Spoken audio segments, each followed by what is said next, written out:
Kanchipuram Vakula silks నాణ్యత మా ప్రాధాన్యత. మదీనాగూడ, మియాపూర్, హైదరాబాద్ లో త్వరలో శుభారంభం.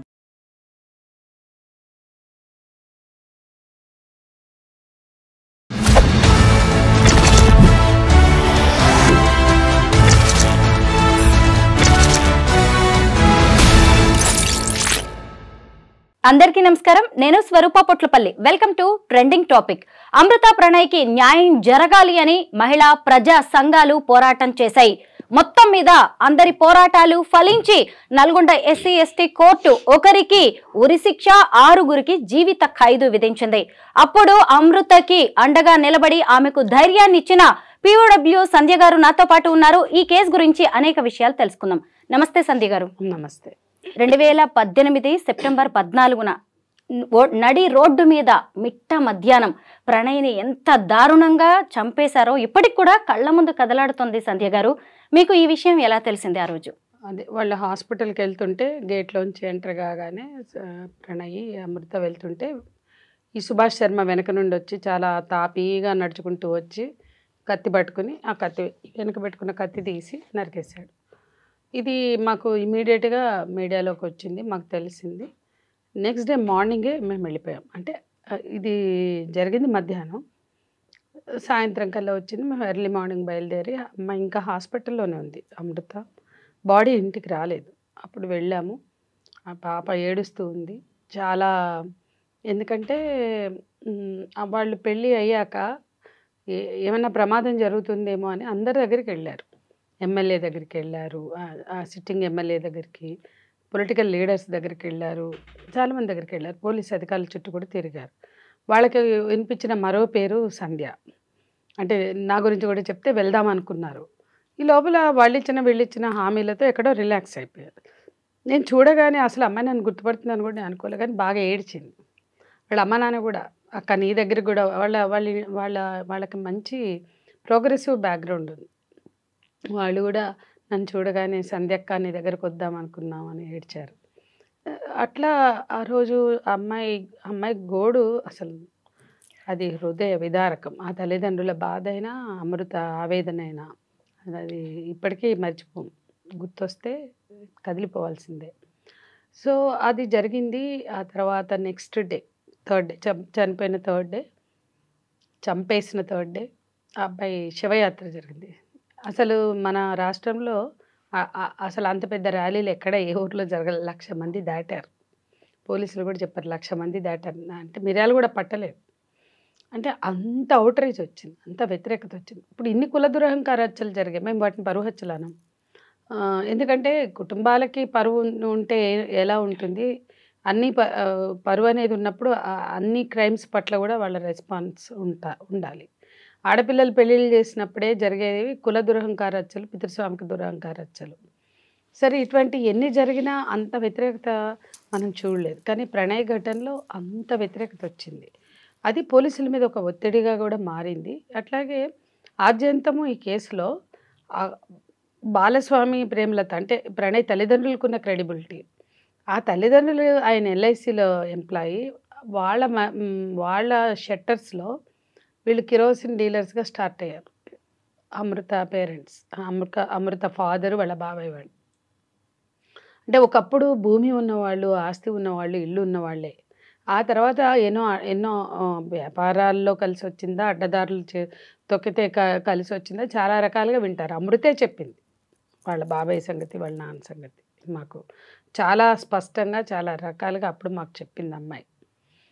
సరే, ఆ విధంగా వాళ్ళు పెరిగి ఉండొచ్చు. కానీ ఎంతో విలువలు కలిగినటువంటి ఆ కుటుంబం, ప్రేమలత, బాలస్వామి, వాళ్ళు అసలు చాలా అద్భుతమైన వ్యక్తులండి. వాళ్ళకి చాలా వాల్యూస్ ఉన్నాయి.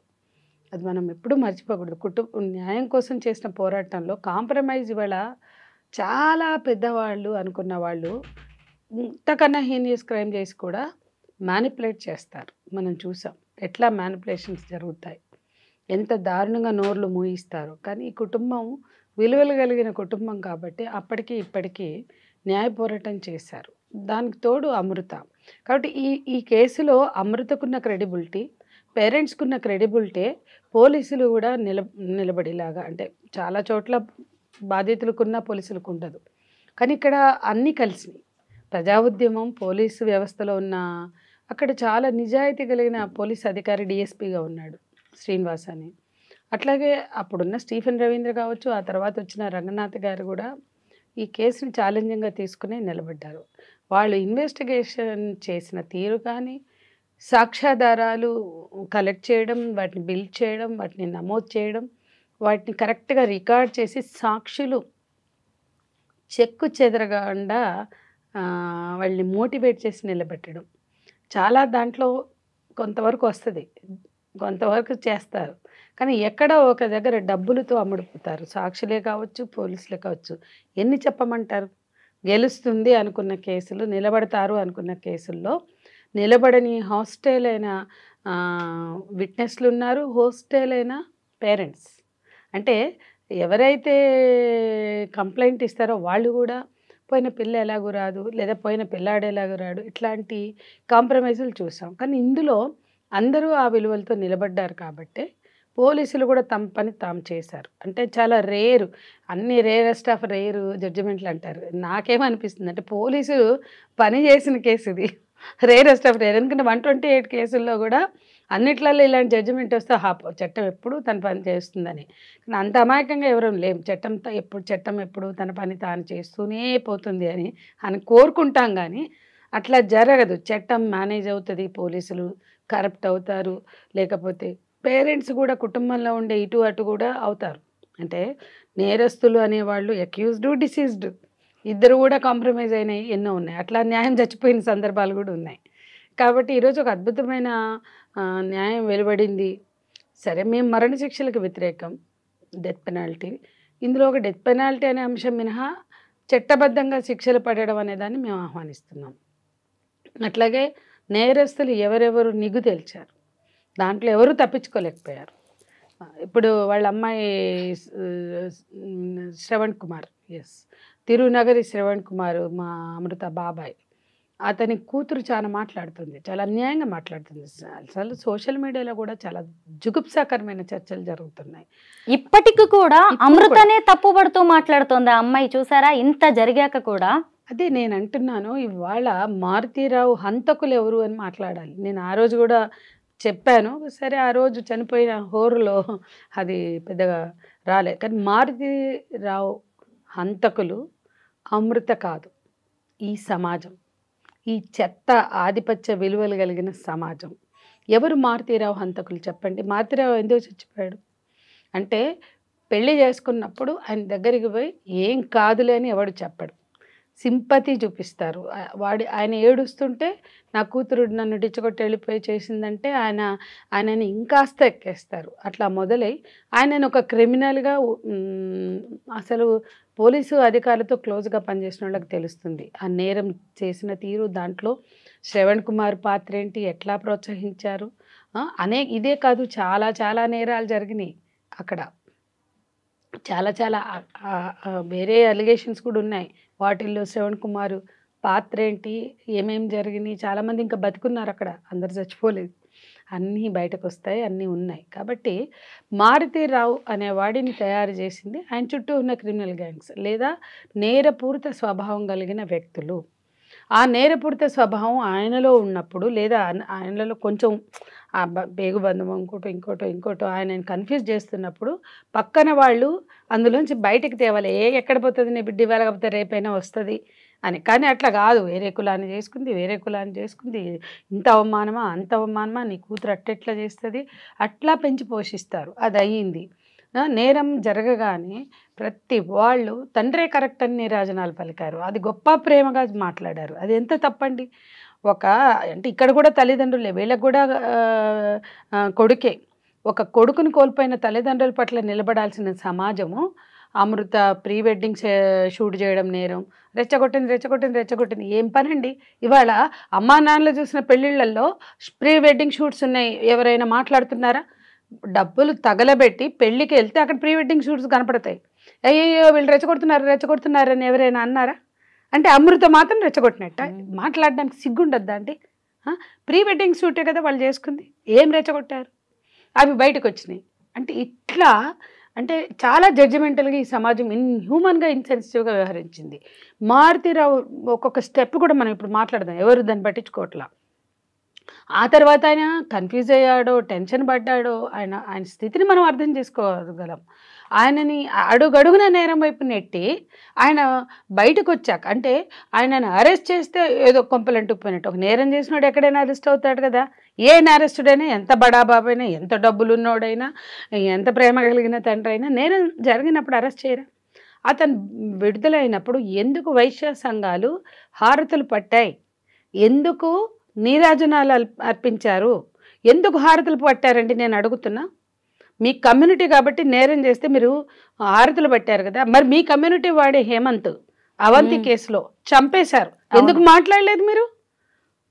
మీరు ఏ రోజు నీరాజనాలు పలికి మావాడు బయటికి వచ్చాడు నేరం చేసిన ఆహా ఓహో అని ఆయనకి సన్మానాలు చేసి శాలువ గట్టి హారతులు పలికి మీరు తీసుకొచ్చారే, మరి అదే భావజాలం వాళ్ళు మీ కమ్యూనిటీ వాడిని కూడా చంపిందిగా ఇంకో రెడ్డి.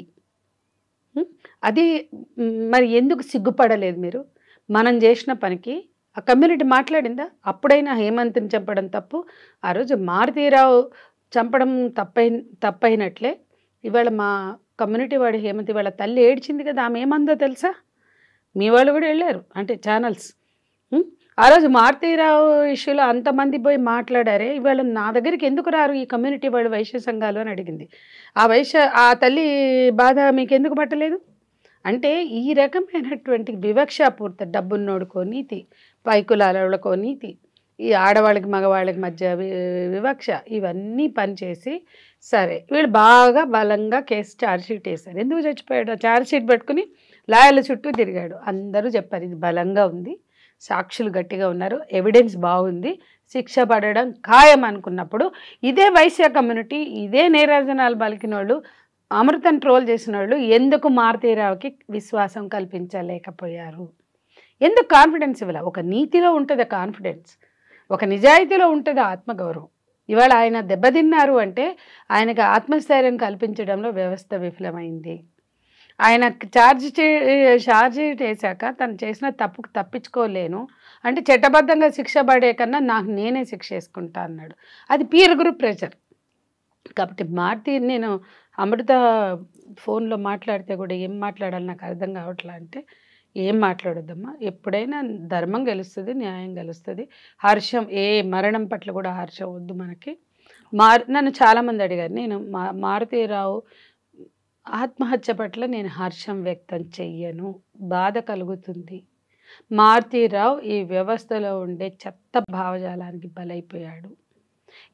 ఏ వ్యవస్థ అతన్ని ఎంకరేజ్ చేసిందో ఆ వ్యవస్థ అతన్ని కాపాడుకోలేకపోయింది. ఈ ద్వంద్వ విలువలు చట్టం ముందు ఓడిపోయినాయి అని చెప్పి ఆ రోజు కూడా, అంటే అది ఛార్జ్షీటే పడింది. అంటే అతను తాను మేనేజ్ చేసుకోగలుగుతాను అనుకుంటే చచ్చిపోయేవాడు కాదు. అంటే చూడండి, అంటే ఎక్కడికి వాళ్ళ బడాబాబులు ఎక్కడా కూడా ఎన్కౌంటర్లు అవ్వరు, ఎక్కడా కూడా వాళ్ళకి మరణశిక్షలు పడవు. ఈ కేసులో ఆ మేరకైనా పడింది అంటే మారుతీరావు అన్ని విధాలు ఓడిపోయాడు, ఆఖరికి ఆత్మహత్య చేసుకున్నాడు. అంటే దీంట్లో మోరాలిటీ లేదు. అంటే మిగతా కేసుల్లో నేరం చేసినా కూడా వాళ్ళు ఏదో ఒక పరువు, అంటే పవర్, అది అడ్డం పెట్టుకుని మేనేజ్ చేయడానికి ట్రై చేస్తారు. ఇక్కడ అన్ని విధాలు ఓడిపోయాడు అతను. కాబట్టి అతన్ని సృష్టించిన సమాజం, అతన్ని ఎంకరేజించిన సమాజమే బాధ్యత వహించాలి మారుతీరావు హత్యకి అనుకుంటే ఇక కేసు ఇవాళ ఈ కేసుని నిన్నంతా అదే చెప్పాను. ఎన్కౌంటర్లో రాని ఆత్మవిశ్వాసం బాధితులకి నేరం చేసినప్పుడు శిక్షలు పడితే ఎన్కౌంటర్ కూడా శిక్షే అనుకుని వాళ్ళు భ్రమిస్తారు. కానీ అక్కడ కల్పించలేని విశ్వాసం, చట్టం పట్ల గౌరవం, ఒక భయం ఇది కల్పిస్తుంది. అది వాస్తవం. అది మేము ఆ రోజే చెప్పాం. దిశ ఎన్కౌంటర్ జరగంగానే మేమే వేశాం. అసలు వాళ్ళు నేరస్తులు అవునో కాదు నువ్వు చెప్తే ఎందుకు నమ్మాలి? నువ్వు రుజువు చేయి. రుజువు చేయాల్సిన బాధ్యత వ్యవస్థ మీద ఉంది. మీరు నేరస్తులు అనుకున్న వాళ్ళంతా పిట్టల కాల్ చేస్తే కుదరదు. వాళ్ళు అర్భకులు.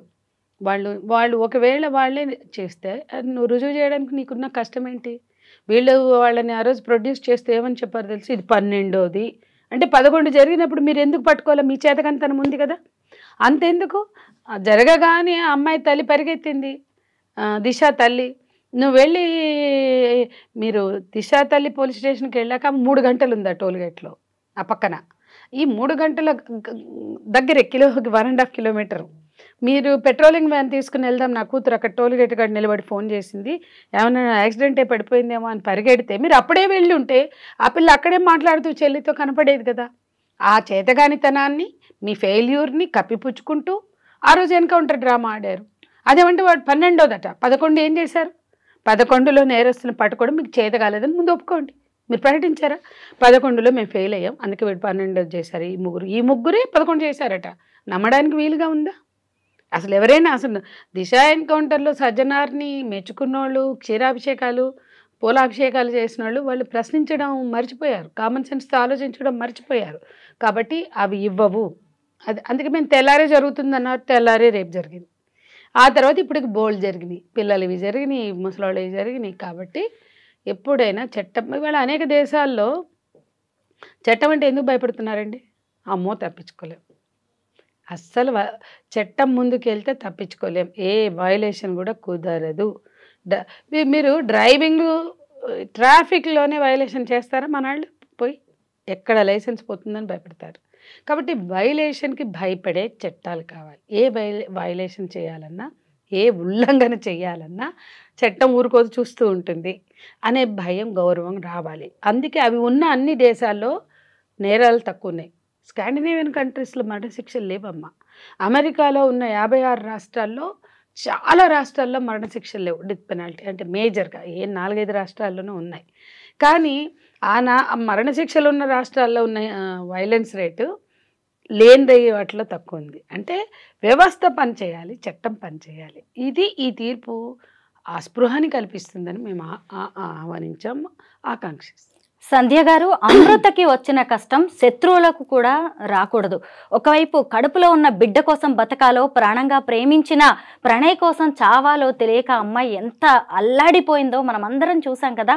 ఆ తర్వాత అసలు ఈ కేసులో ఆమె చట్టాన్ని నమ్మింది, న్యాయస్థానాలని, పోలీసుల్ని నమ్మింది. తల్లిదండ్రుల నుంచి ఎంత ఒత్తిడి వచ్చినా, డబ్బు ఆస్తి ఆశ చూపినా కానీ ఆ అమ్మాయి న్యాయం కోసమే నిలబడింది. అలాగే బాలస్వామి, ప్రేమలత గారిని కూడా మనం అభినందించాలి. మీరు కూడా మొదటి నుంచి చెప్తూనే ఉన్నారు. అయితే ఆ తర్వాత ఏం జరిగింది? ఈ కేసు మొన్నటి వరకు అంటే 6 ఏళ్ళు వాళ్ళు పోరాడారు. మీతో టచ్లోనే ఉన్నారా వాళ్ళందరూ? వాళ్ళు ఎప్పుడు నాతో టచ్లోనే ఉన్నారండి. అంటే అసలు ఇప్పుడు ఆ అమ్మాయి గురించి చక్కగా చెప్పారు, నాకు అది నచ్చింది. ఆ అమ్మాయిని అర్థం చేసుకున్న తీరులో చాలా కన్సర్న్ ఉంది. ఒక ఆడపిల్లని కావచ్చు, బాధితురాలనే కావచ్చు, ఆ కుటుంబం పట్ల ఈ వైఖరి అవసరం. బాధితుల పట్ల సమాజానికి ఎంతసేపు వాళ్ళు ఏడుస్తుంటే వాళ్ళ మీద రాళ్ళేసే పనే తప్ప నిన్న కూడా రాళ్ళేసే వైఖరి అంటే నాకు చాలా బాధ కలిగింది. ఇకపోతే మీరు అన్నట్లుగా అమ్మాయి పడిన అవమానాలు ఒక్క ఉదాహరణ చెప్తా. వరంగల్లో 9 నెలల పాప రేపుకు గురైంది, చచ్చిపోయింది, చంపేశాడు వాడు, ఒక ఉన్మాది. దానికి బాధేసి ఒక పోస్ట్ పెట్టింది, అప్పుడు ఎఫ్బీలో ఉండేది. ఆ పోస్ట్ పెట్టి, అయ్యో 9 నెలల పాపను కూడా వదిలిపెట్టరా, రేప్ చేసి చంపేస్తారా అని ఏదో పెట్టింది. పెట్టగానే ఒక అతను హిందూ ధర్మ పరిరక్షకుడు అనేది పెట్టుకున్నాడు ఐడి, పంపింది, నా దగ్గర ఉంటాయి ఇప్పుడు కూడా. మంచి పని అయింది. అది పెరిగి నీలాగా తల్లిదండ్రులకు శోభ పెట్టకుండా అట్లా చచ్చిపోవడమేనా ఏమని ఒకడు పెడతాడు. ఇంకోడు అయ్యప్ప స్వామి సంథింగ్, నేనే అయ్యప్ప ఏదో ఉంది, అయ్యప్ప సంథింగ్. అతను అంటాడు, అసలు నీలాంటి ఆడపిల్లల్ని చూసినప్పుడే అట్లాంటి కసి పుడుతుంది. ఇంకోటి రాస్తాడు, సిగ్గులేని బతికే హైదరాబాదు మిర్యాలగూడ మధ్య లారీలు ఆపుకునే బతుకు. ఈ అంటే 9 నెలల పాప మీద కామెంట్ పెడితే ఈ 3 నేను చెప్పాయి, అన్నీ చెప్పలేను. అట్లనే 50 కామెంట్స్. అది చూసి ఆ పిల్ల ఎంత డిస్టర్బ్ అయిందంటే, ప్రేమలత గారు నాకు ఫోన్ చేసి మస్తు ఏడుస్తుందండి, ఏదో చూసినట్టుంది, ఏదో రాసిండ్రంట అంటే, ఏమైందంటే ఆ బాబా ఎక్కిళ్ళు పెట్టి ఏడ్చింది అమృత. అంటే తట్టుకోలేకపోయింది. నేనేం చేశానంటే, నేను నేరమేం చేశానంటే, నేనేం తప్పు చేశానంటే అంటే అప్పటికి యూట్యూబ్ ఛానల్ అవి స్టార్ట్ కాలే. పోలీసులకు చెప్తే ఫేస్బుక్లో ఉండకు, కొన్ని రోజులు బయటకు రా అంటే, ఆ పాప ఫేస్బుక్లో ఉన్నప్పుడు పెట్టారు టార్చరు, ట్రోలింగ్. ఇది ఎక్కడి సంస్కృతి అండి? ఏ దేశం నుంచి దిగుమతి రాలే, మన ఓన్ సంస్కృతి ఇదంతా. ఆ పిల్లని ఎఫ్బీలో ఎంత టార్చర్ పెట్టారో మేము చూసాం. అసలు నేను ఒక దశలో ఆ పిల్లని తీసుకొచ్చి బాధ్యతలను తీసుకొచ్చి ఎందుకు ఈ పిల్లల మీద ఇంత ట్రోలింగ్ జరుగుతుంది అని అమృతతో కేవలం సోషల్ మీడియా ట్రోలింగ్ మీదే నేను ప్రెస్ మీట్ పెట్టాలా అన్నంత ఆలోచించాను. జనరల్గా నాకు ఒక అలవాటు ఉంది, బాధ్యతలను తీసుకొచ్చి మీడియాలో పెట్టను నేను. అంటే అట్లా చేయను, నాకు ఇష్టం ఉండదు. ఏ బాధ్యతల కన్నీళ్ళని జూమ్ చేసి చూపించడం నాకు ఇష్టం ఉండదు. బాధ్యతలు ఆత్మస్థైర్యంతో పెరగాలి, ఆత్మగౌరవంతో జీవించాలి, కానీ మీడియా ముందు ఎందుకు అనుకుంటా. కానీ ఆ అమ్మాయి ఇష్యూలో అంటే అంత జరిగింది. పోలీసులు పాపం వాళ్ళు ఏం చేయగలుగుతారు, సైబర్ క్రైమ్ ఎంతకని చేయగలుగుతారు, వాళ్ళకి విసుగొచ్చింది. అంటే అన్నిసార్లు వాళ్ళు బాధ్యతగా ఉంటారని కూడా ఎక్స్పెక్ట్ చేయలేం. ఏ బంద్ చేసుకుని కూర్చో అన్నారు. నేనేం తప్పు చేసినా అంటే నేను ఎందుకు బంద్ చేయాలి, అసలు నేనేం తప్పు చేసినా అంటే నేనేం సమాధానం చెప్పాలి అమ్మాయికి. అట్లాంటి ఉదాహరణకి మీకు చెప్పాను. ఇట్లాంటి ఎంతో ఘర్షణలు అమ్మాయి పడింది. ఇవాళ చాలా సెల్ఫ్ కాన్ఫిడెన్స్తో బాలస్వామి ప్రేమలతలు ఇచ్చినటువంటి ధైర్యం, మోరల్ బూస్టింగ్ మా లాంటి సంఘాలు, తను స్వతహాగానే మంచి అమ్మాయి, దాని తోడు వాళ్ళు ఇచ్చిన ఆ కుటుంబం ఇచ్చిన కాన్ఫిడెన్స్, వాళ్ళ మరిది కానీ కుటుంబం కానీ, ఇవన్నిటితో ఆ అమ్మాయి చక్కగా ప్రొటెక్టెడ్గా ఉంది. కానీ ఆ అమ్మాయి చాలా సఫర్ అయింది. ఒక మీడియా భర్త చనిపోయి తను ఉంటుంది, వాళ్ళిద్దరేమో అత్తమామలేమో క్రిస్టియన్స్. ఒక ప్రముఖ మీడియా కెమెరాని వేసుకుని ఒక మహిళా మండలాన్ని వేసుకుని శ్రీమంతం చేస్తానని వెళ్ళిపోతారు. ఎవరో వచ్చారంటే రండి కూర్చోండి మాట్లాడతారు. అమ్మాయిని పిలవండి అంటే ఈ పిల్ల లోపల ఉంటే పిలిస్తే రాగానే పూలు, చీర, పళ్ళు అన్ని పెడతారు. అస్సలు ఫోన్ చేసింది అంటే మనుషులేనా అంటే వీళ్ళు. నాకు నా ప్రణయ లేక నేను ఏడుస్తుంటే 6వ నెల ఎప్పుడో శ్రీమంతం చేయడానికి ఒక ఛానల్ వెళ్ళిపోద్ది. మనుషులేనా అండి వాళ్ళు? ఇట్లాంటి ఎన్నో. ఈవెన్ డెలివరీ విషయంలో కూడా నేను ఢిల్లీలో ఉన్నా. ప్రొఫెసర్ సాయిబాబా అరెస్ట్ మీద ఢిల్లీలో పెద్ద ప్రోగ్రాం అరుంధతి రాయ్ వాళ్ళు నిర్వహించారు. నన్ను కూడా వక్తగా పిలిచారు, వెళ్ళాను. సరే ఆ రోజు వెళ్తున్నా, కొంతమంది ఫ్రెండ్స్ని కలిసి నెక్స్ట్ డే అంటే ధర్నాకి అటెండ్ అయ్యి నెక్స్ట్ డే ఈవినింగ్ వద్దామని నేను టికెట్ పెట్టుకున్నా.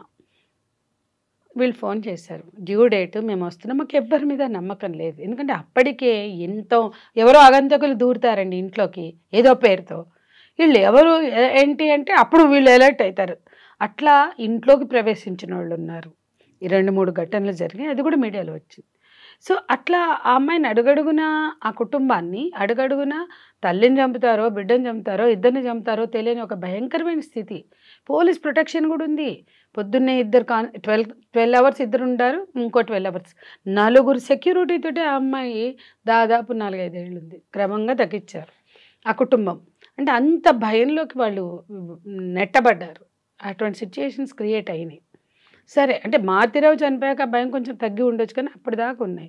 ఇంకోటి ఏంటంటే వాళ్ళు ట్రీట్మెంట్ మాకే చెప్పకండి ఎక్కడ తీసుకుంటున్నారా అని మేము అన్నాం.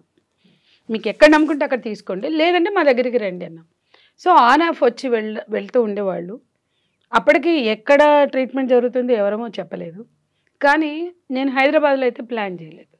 సడన్గా నాకు అక్క ఎక్కడున్నావు, ఢిల్లీలో ఉన్నా అంటే వచ్చే అక్క నువ్వు అర్జెంటుగా వచ్చేయంటే నాకు రేపు ఈవినింగ్ ఉంది ఫ్లైట్, ఇప్పుడు రాలేను అంటే కాదక్క డ్యూ డేటు అప్పటిదాకా ఆగుతుందో లేదో, మేము బయలుదేరి పొద్దున్నే 6ంటికి బయలుదేరి వస్తాం, మాకు రేపు ఈవినింగ్కి అయిపోతుందేమో అనిపిస్తుంది అక్క, నువ్వు రేపు నైట్ నాకు 7 o'clock ఉండింది, నేను వచ్చే వరకు ఇంచుమించు 12 అవుతుంది. సో వాళ్ళకి ఏంటంటే మార్నింగే నేను వస్తే హాస్పిటల్లో నువ్వు ఎక్కడ, వాళ్ళు ఏమన్నారు తెలుసా, నువ్వు ఎక్కడ అడ్మిట్ చేస్తే అక్కడే అడ్మిట్ చేస్తాం, మాకు తెలియదు మేము వచ్చి మీ ఇంటికి వచ్చేస్తాం, మేమైతే మీ ఇంట్లోనే ఉంటాం అనేస్తే అప్పటికప్పుడు టికెట్ ప్రీపోన్ చేసుకుని వచ్చాను. నేను ఢిల్లీ నుంచి వచ్చాను మార్నింగ్, వాళ్ళు మిర్యాలగూడలో బయలుదేరి ఆల్మోస్ట్ ఇద్దరం ఒకేసారి వచ్చాం. అప్పుడు ఎవిటా ఫెర్నాండెజ్ కాల్ చేసి, అంటే ఫెర్నాండెజ్ హాస్పిటల్ ఆమె కొంచెం పరిచయం నాకు, ఇలా ఉందండి చాలా కాన్ఫిడెన్షియల్గా డెలివరీ జరగాలి, అంటే అమ్మాయి అత్తమామలు నేను తప్ప ఎవరు అలౌ చేయొద్దు, ఎవరైనా సరే అలౌ చేయొద్దు, అంత ప్రొటెక్షన్ మాకు కావాలి అంటే నేను చెప్పాను. ఆమెకి ఉన్న కానిస్టేబుల్స్ తప్ప ఇంకెవరు కూడా ఎలాగో, వాళ్ళు కూడా కిందే ఉంటారు, పైకి రారు లేబర్ రూమ్ దగ్గరికి. లేబర్ రూమ్కి ఉంటే నేను ఉంటాను, లేకపోతే వాళ్ళ అత్త ఉంటుంది అని ఇంత క్లియర్గా మాట్లాడుకుంటే ఆవిడ నాకు కాన్ఫిడెన్స్ ఇచ్చారు. ఎవిటా ఫెర్నాండెజ్ తప్పకుండా సంధ్య, ఐ రెస్పెక్ట్ యువర్ వర్క్ అన్నాక జాయిన్ చేస్తే అక్కడ డాక్టర్ తేజ, ఆవిడ పెద్ద ఆవిడ, చాలా ఉంటాయి కదా బ్రాంచ్, డాక్టర్ తేజస్వి నేను ఆవిడకి అప్పచెప్పాను. నేను ఇవాళకి కూడా చెప్తున్నా, అద్భుతంగా ఆమె వర్క్ చేసింది.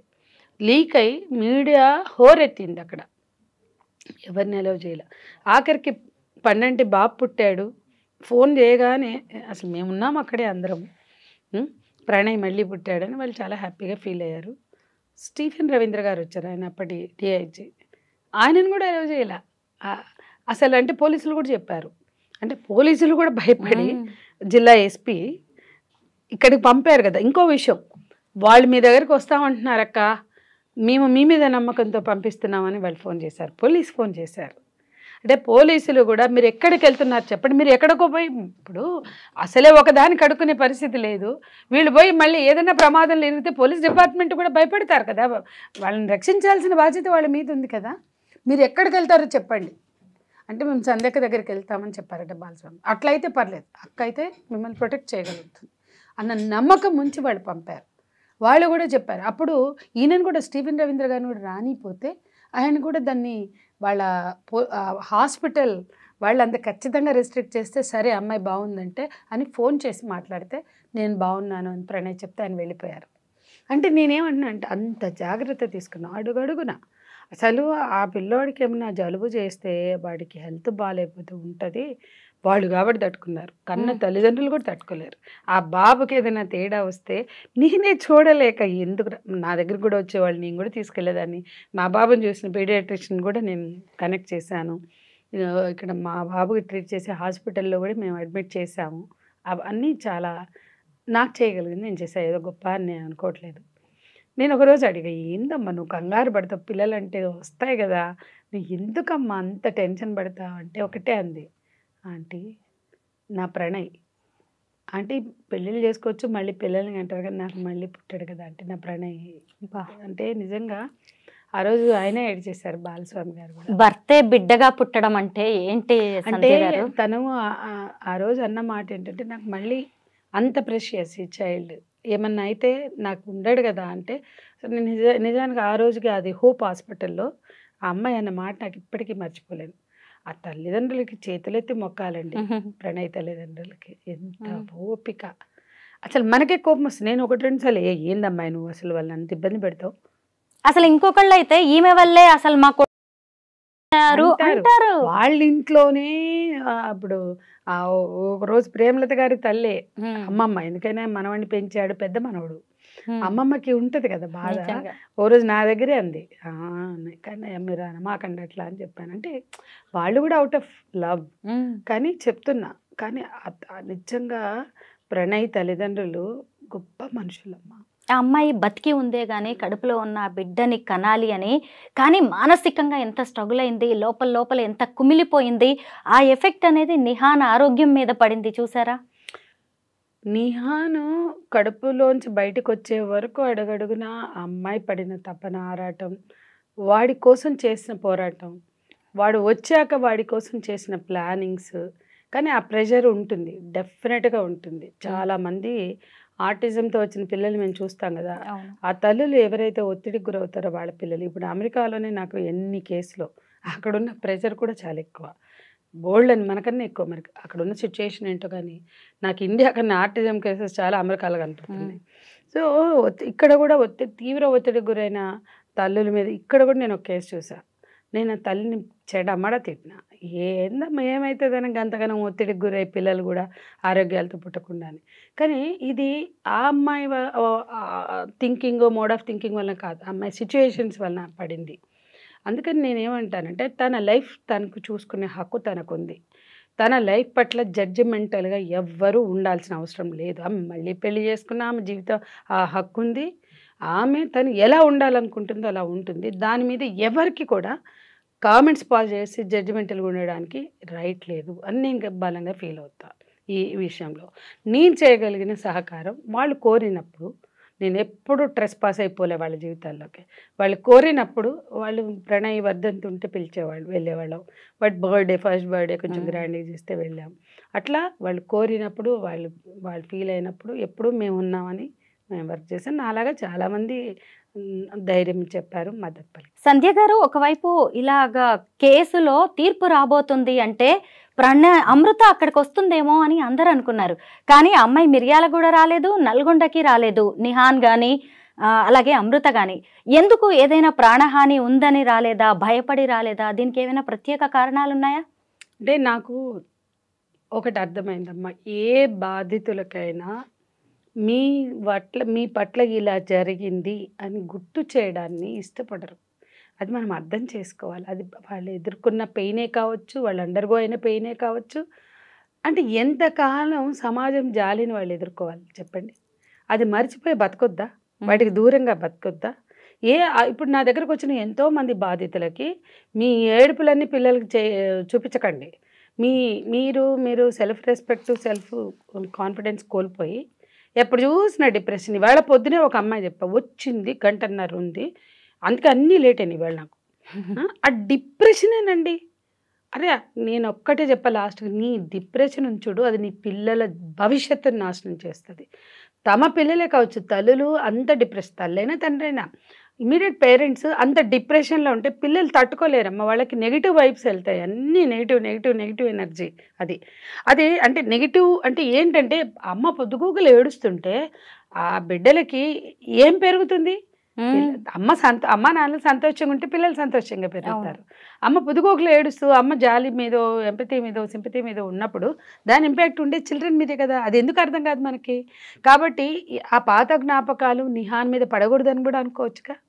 లేదా ఇప్పుడు చిన్నప్పుడు వేరు, ఇవాళ వాడికి కూడా కొన్ని అర్థమవుతున్నప్పుడు అవన్నీ ఏమైంది, ఎందుకు జరిగింది, నాన్నని ఎందుకు చంపేశారు, ఎవరు చంపేశారు, తాతనే చంపారా, ఆ అమ్మమ్మ దగ్గర వాడు ఉన్నప్పుడు ఆ చర్చలన్నీ ఇవాళ నిహాన్కి అవసరమా అని అడుగుతున్నాను. నేను నిహాన్ కోణంలోంచి మాట్లాడుతున్నా. అంటే మనం ఏదైనా కూడా ఇప్పుడు మేము ఇన్నిటికి వ్యతిరేకంగా ఇన్ని నిర్బంధాల మధ్య ఊపాలంటి కేసుల మీద మేము పోరాడతాం, కానీ బాధితులకు ధైర్యం చెప్తాం. కానీ నువ్వెందుకు అంటే ఫైట్ చేయి అంటాం, కానీ ఆమె సిచ్యువేషన్ని బట్టే చెప్తాం. ఆమె పిల్లలు ఇంకా సమస్యల్లో మేము వెళ్ళిపోయినట్టు, అక్రమ కేసులు మేము పెట్టించుకున్నట్టు వాళ్ళు పెట్టించుకోవాలని మేము అనుకోం. ఎందుకు అంటే వాళ్ళ స్థాయిని బట్టే దాన్ని ఎదుర్కొంటారు, వాళ్ళ చైతన్యాన్ని బట్టే ఎదుర్కొంటారు. అట్లాగే ఏ తల్లికైనా తమ జీవితంలో ఉన్న విషాదం పదే వాళ్ళ కళ్ళ ముందు ఆవిష్కరించబడాలి, వాళ్ళ కళ్ళ ముందు ఉండాలి అని అనుకోరు. తల్లిగా నువ్వు కూడా అనుకో, నీ జీవితంలో ఏమైనా పెయిన్స్ ఉంటే అది ఏదో అవసరమైతే వాళ్ళని ఎడ్యుకేట్ చేయడానికి ఎప్పుడైనా చెప్పాల్సి వస్తే చెప్తారేమో, కానీ పదే నీ జీవితంలో ఉన్న పెయిన్ కానీ విషాదం కానీ వాళ్ళ మీద రుద్దితే ఎట్లా ఉంటుంది? ఒక అమ్మాయి వాళ్ళ అమ్మ నాన్న అంటే చాలా ఇష్టం, తల్లి చనిపోయింది, ఆ పిల్ల ఆ ట్రోమాలోంచి బయటికి రాలేక పదే వాళ్ళ అమ్మని పట్టుకుని ఏడుస్తూ ఉంటే పిల్లలు దాన్ని తీసుకోలేకపోయారు. ఎప్పుడు చూసినా వాళ్ళ అమ్మ గురించి ఏడుస్తుంది. మా అమ్మ ఏడుస్తుంటే మాకు బాధ ఉండదా అని అడిగింది. వాళ్ళ టీనేజ్లో ఉన్న పిల్లలు వాళ్ళ అమ్మమ్మ కోసం వాళ్ళ అమ్మ ఏడుస్తుంటే మా అమ్మ ఏడుస్తుంటే మేము ఎట్లా తట్టుకుంటామన్నారు. అందులో న్యాయం లేదా? అంటే ఇది జీవితం అమ్మ. జీవితంలో చాలామంది ఆమె ఎందుకు రాదు, ఆమె ఎందుకు నిలబడదు అంటారు కదా. అంటే నువ్వు అలా అన్నావని నేను అనట్లేదు, కానీ దానికి సమాధానం వెతికే ప్రయత్నం చేసావు కదా. నేను దానికి కరెక్ట్గా చెప్పాలనుకుంది, నిహాన్ని దానికి దూరంగా పెంచాలని అమృత అనుకోవడం కూడా మనం అర్థం చేసుకోవాలి. ఎక్కడా కూడా అమ్మాయి ఒక కామెంట్ కూడా చేయలేదు. రంగనాథ్ గారికి కాల్ చేసి మాట్లాడింది, థ్యాంక్స్ చెప్పిందే తప్ప. అయితే తర్వాత కూడా అమ్మాయి తన జీవితాన్ని ఎంత గొప్పగా తీర్చిదిద్దుకుంది, యూట్యూబ్లో తనను తాను డైవర్ట్ చేసుకుంది, మంచి వీడియోస్ పెట్టింది. ఆ విషయాల్లో కూడా పాపం ట్రోలింగ్ కి గురైంది. అమ్మాయి ఒక మంచి డ్రెస్ వేసుకుంటే కూడా కోరుకున్నది ఆమె ఏడుస్తూ కూర్చోవడమే. అయితే ఈ తీర్పు తర్వాత ఆ అమ్మాయి అమ్మా నాన్న చేసిన పెళ్లిలో వాడు చచ్చాడే అనుకో భర్త, లేదా వదిలేసాడు అనుకో, మరో పెళ్లి చేస్తే తప్పపట్టినా ఇంత ట్రోలింగ్ ఉండదు. కానీ ఆ అమ్మాయి ఎప్పుడు చూసినా ఏడుస్తూ ఉండాలి. అంటే ఒక రకమైన కక్షపూరిత వైఖరి అట్లా ఉండకూడదండి, ఏ బాధితుల పక్షానైనా ఉండకూడదు. అయితే ఈ తీర్పు తర్వాత సోషల్ మీడియా అకౌంట్స్ నుంచి అమృత పక్కనే ఉన్న ప్రణయ్ అనే పేరును తీసేయడం మీద కూడా పెద్ద చర్చ జరుగుతోంది. అమృత రెండో పెళ్లి చేసుకోబోతోంది, అత్తమామలకి దూరం అయింది, కనీసం నల్గొండ రాలేదు, మిర్యాలగూడ రాలేదు అంటూ కొత్త కామెంట్స్, కొత్త వాదన అనేది తెర మీదకి తీసుకొచ్చే ప్రయత్నం జరిగింది. సంధ్య గారు మీరేమంటారు దీని మీద? అంటే నేనేమంటానంటే, కొత్త జీవితంలోకి అడుగు పెట్టాలి, నిహాన్కి తండ్రి ప్రేమ దక్కాలి. అట్లాగే ఆమె చాలా సెల్ఫ్ కాన్ఫిడెన్స్తో బిడ్డను పెంచుకోవాలి అనుకున్నప్పుడు ఆమె అమృత ప్రణయ్ అని అన్ని రోజులు పెట్టుకోవడం కూడా అవసరం లేదని నేను అనుకుంటాను. అంటే ఎవరైనా మన ఇళ్లలో ఆడపిల్లలు యంగ్ విడోస్ అయితే, అది నిండా 20 ఏళ్ళు లేవు దానికి అప్పుడు. పిల్లోడికి అబ్బాయికి అయితే 23 ఏళ్ళు సంధ్య గారు, మొన్ననే 30 ఉన్నారండి. నేనేమంటున్నా అంటే, మన అమ్మాయి అట్లా ఉంటే ఇంకా అంత జీవితం అంతా విడోగా ఉండాలి మనం అనుకుంటాం, అనుకోం కదా. మరి అమృత ఏం తప్పు చేసింది? ఇప్పుడు ఎంతోమంది తల్లిదండ్రులు మళ్ళీ పెళ్లి చేయాలన్నప్పుడు వాళ్ళు ఏం చేస్తున్నారు, వాళ్ళకు పుట్టిన ఒకళ్ళు ఉంటే బిడ్డలు వాళ్ళు ఉంటే అవతల సంబంధాలు రావు అని అది అమ్మ తాతయ్యలు తండ్రులై పెంచుతారు. అవును, తల్లిదండ్రులై. నేను చాలా కేసెస్ చూపిస్తాను. ఎందుకు ఆ పాపకు మళ్ళీ పెళ్లి చేయాలి, వీడుంటే ఆ పాపో బాబో ఉంటే మళ్ళీ సంబంధాలు వెనక్కిపోతాయని. అసలు ఆ అమ్మాయి తండ్రి లేడు, తల్లి ఉంది. తల్లి ఉండాలి అనుకోవడం కన్నా మేము పెంచుతాం, ఆ బాబో పాపో మీకు భారం కాదని చెప్తారు. నేను దాన్ని కూడా అభ్యంతరం పెట్టా కొన్నిసార్లు. అంటే అలా బిడ్డతో సహా తల్లిని యాక్సెప్ట్ చేయాల్సిన సందర్భాలు ఉంటే చేసిన వాళ్ళు కూడా ఉన్నారు. కానీ వీళ్ళు సిద్ధపడిపోతారు. అంటే అమ్మాయికి మళ్ళీ పెళ్లి చేయాలంటే ఏది ఆటంకం కాకూడదు అని. అదే ఆ అమ్మాయికి కూడా ఆలోచించవచ్చు కదా, మనం అట్లా అర్థం చేసుకోవచ్చు కదా. తల్లిదండ్రులే ఆ బిడ్డకి ఏ ఆటంకాలు లేకుండా చేస్తున్నారు. యంగ్ వీడియోస్ ఉంటాయి, ఆ బిడ్డల్ని తీసుకొచ్చేసుకోవడం. ఒక అమ్మాయి కొట్లాడుతుంది నా దగ్గరకు వచ్చి, నా బిడ్డను వాళ్ళు పెంచుతున్నారు అంటే. ఏమ్మా అంటే, మేడం కొడుకుంటే సంబంధాలు రావు మేడం, ఎందుకు వెనక్కిపోతాయి మేడం అంటే. అది వాళ్ళ ప్రేమ అందులో ఉంది. అవును, మరి అదే ఈ అమ్మాయికి ఎందుకు వర్తింప చేయలేకపోతున్నాం, ఇది మనం ఆలోచించాలి. నిజమే. అసలు అమృత జీవితం అయితే కొత్తగా ఉండాల్సిందే, వెలుగులు పూయాలి. మనమందరం కూడా అదే కోరుకోవాలి. అమృత జీవితంలో ఉన్న చీకటి కోణాల గురించి మా అందరికీ తెలిసేలా చేశారు. థ్యాంక్ యూ సో మచ్ సంధ్య గారు. Thank you.